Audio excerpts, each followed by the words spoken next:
ભૂકંપના વળતા દિવસે હું અહીંયા આવ્યો હતો અને મેં મારા આગેવાનોને આ બધા અડીખમ આગેવાનો જેવા તેવા નથી, કાળ ને મચક નો આપે એવા મર્દ આગેવાનો ભારતીય જનતા પાર્ટી પાસે કચ્છમાં છે.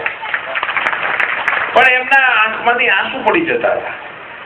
એમને એમ થતું હતું કે હવે કાલે શું કરશું, તે શું આમ દેખાતું નહોતું.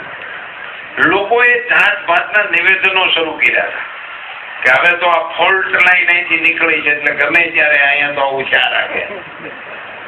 એ ફોલ્ટ લાઈન આમ અમદાવાદ સુધી પોકાડી હતી. રસ્તામાં ગણે તો રહેવાનું બંધ કરી દીધું હતું ફોલ્ટ લાઈન ની અડકે પડે. એવા નકામા લોકો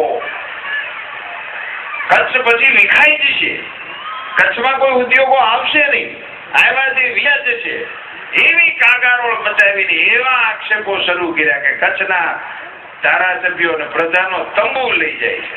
એટલે એને ઘેરે તંબુની તાણ છે ને તંબુ લઈ જઈને કરે શું? દુનિયાની અંદર રાજ્યને અને કચ્છને બદનામ કરવાનું પાપ હાલતું હતું. એની એવા માહોલની વચ્ચેથી કચ્છને ઉગારીને બેઠું કરવા માટેનું પરાક્રમ એ ભારતીય જનતા પાર્ટીના કાર્યકર્તાઓએ કર્યું છે.